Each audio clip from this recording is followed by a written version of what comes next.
இந்த இடத்துல நீங்கள் இல்லைன்னா நான் இல்லை. அந்த மாதிரி நீங்கள் சப்போர்ட் எல்லாம் எனக்கு ரொம்ப கொடுத்துருக்கீங்க. இன்னும் உங்கள் சப்போர்ட் ரொம்ப ரொம்ப எனக்கு தேவைப்படுது. கண்டிப்பாக நம்ம சேனலை சப்ஸ்கிரைப் பண்ணணும், பெல் ஐக்கனை கிளிக் பண்ணணும், நோட்டிஃபிகேஷன் வர்ற மாதிரி வச்சுக்கிடுங்க.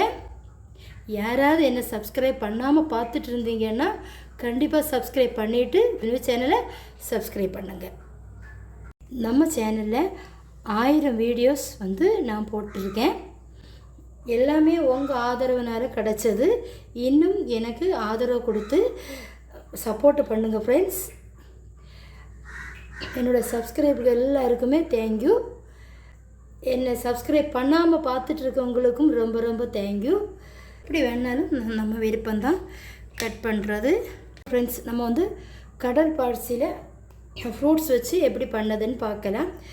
அது நல்ல சுவையாகவும் இருக்கும். கண்டிப்பாக நீங்கள் எல்லோரும் ட்ரை பண்ணி பார்க்கணும். நமக்கு இப்போ நோன்பு காலம், வெயில் காலம், எல்லாத்துக்குமே குழந்தைங்களுக்கு வயரெல்லாம் எரிஞ்சிட்டே இருக்குது. நோன்பு காலத்தில் இந்த மாதிரி ஃப்ரூட்ஸ் எல்லாம் வச்சு கடல் பாசி செய்து கொடுங்க. குழந்தைங்க ரொம்ப விரும்பி சாப்பிடுவாங்க. ஒரு சாஸ் பேன் எடுத்துக்கிடுங்க. கடல் பாசி நம்ம எடுத்துக்கலாம். ஒரு 10 கிராம் எடுத்துக்கிடுங்க. 10 கிராம் நம்ம எடுத்தாச்சு. இப்போ தண்ணி அளந்து விட்டுக்கிடுங்க. 2 கப்பு தண்ணி இதில் விட்டுக்கிறேன்.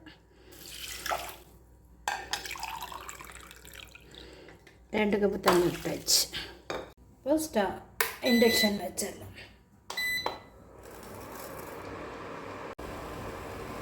இப்போ நம்ம சுகர் எவ்வளோ வேணுமோ அது தகுந்தபடி நான் 4 ஸ்பூன் போடுவேன். விட்டுக்கிடுங்க. நல்லா கரையட்டும். நம்ம இப்போ ஸ்டவ் ஆஃப் பண்ணிடலாம். 3 பவுல்லையும் நம்ம விட்டுடலாம்.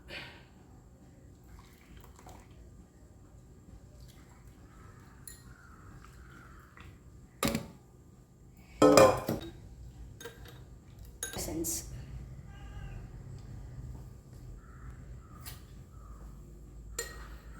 மிக்ஸ் பண்ணி வச்சுக்கலாம். மேங்கோ எசன்ஸ் அதையும் மிக்ஸ் பண்ணி வச்சுக்கலாம். 3 நல்லா வெளியிலே இருந்து நல்லா செட் ஆகட்டும். ஆவின் பாலில் கொஞ்சம் குறவாக தான் இருக்குது. இதையும் காய்ச்சி எடுத்துக்கலாம். தண்ணி ஒன்றும் விட வேண்டாம், அப்படியே காய்ச்சிடலாம். 1 டேபிள் ஸ்பூன் சுகர் போடுறோம். இப்போ நம்ம முதல்ல காய்ச்சினோம்ல, அது கொஞ்சம் மீதம் எதுவும் இதிலே விட்டுருலாம். நல்லா மிக்ஸ் பண்ணிடுங்க. நல்லா ஆற விட்டுருலாம். ஸ்டவ் ஆஃப் பண்ணிடலாம். இந்த ஃப்ரூட்ஸ் நம்ம கட் பண்ணி எடுத்துக்கலாம். இந்த ஒரு கிரேப்ஸையும் 3 பீஸாக கட் பண்ணி எடுத்துக்கிடுங்க. இந்த மாதிரி எடுத்துக்கிடுங்க 3. அதே மாதிரி தான் க்ரீனு எவ்வளோ தூரம் குட்டியாக கட் பண்ணாமோ அந்த மாதிரி எடுத்துக்கிடு. இதே மாதிரி எல்லாம் கட் பண்ணி எடுத்துக்கிடலாம். ஆப்பிளும் குட்டி குட்டியாக கட் பண்ணி எடுத்துக்கிடுங்க. ஆரஞ்சு இருந்தாலும் எடுத்துக்கலாம். என்ன ஃப்ரூட்ஸ் இருக்கோ அதெல்லாமே எடுத்துக்கலாம். நான் இந்த 3 ஃப்ரூட்ஸு தான் எடுத்துக்கிறேன். ஆப்பிளும் கட் பண்ணியாச்சு. க்ரீனும் பிளாக்கும் கிரேப்ஸு கட் பண்ணியாச்சு. நட்ஸ் இருந்தாலும் எடுத்துக்கலாம். நட்ஸு போடலை. ஜெல்லி நமக்கு செட் ஆகிடுச்சு.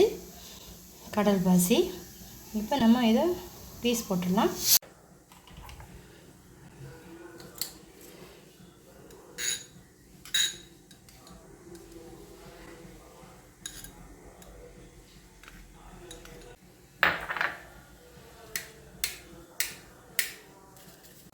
இப்போ நம்ம எல்லாம் கட் பண்ணி எடுத்தாச்சு. ஃப்ரூட்ஸு இந்த பாத்திரத்தில் நம்ம போட்டு வச்சிடலாம். அங்கங்கே ஃப்ரூட்ஸ் போட்டுக்கிடுங்க.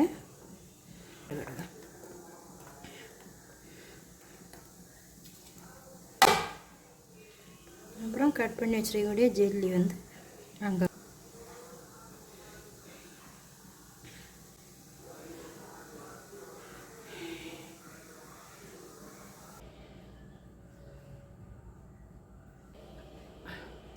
நம்ம தனியாக வந்து பால் காய்ச்சி வச்சுருந்தோம்ல, அது நல்லா ஆறி அடித்து மெதுவாக விடுங்க. ஏன்னா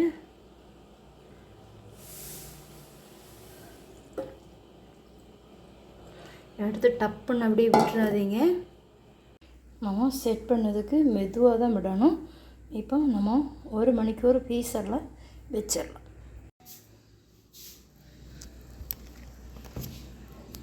ஆகிறதுக்கு எப்படியும் 1 ஹவர் ஆகும். அப்படி இருக்கட்டும். வந்து நம்ம வச்சுருக்கோம்ல இப்போ கடல் பாசி, அதை எடுத்துடலாம். நல்லா செட் ஆகிடுச்சு பாருங்கள். இது வச்சு நல்லா செட் ஆகிடுச்சு பாருங்கள்.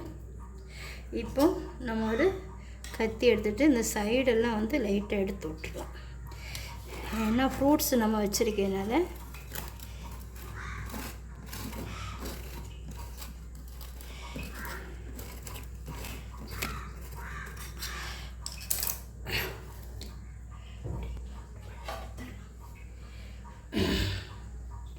இப்போ நம்ம ஒரு பிளேட் எடுத்துகிட்டு டிமோல்ட் பண்ணி எடுத்துடலாம்.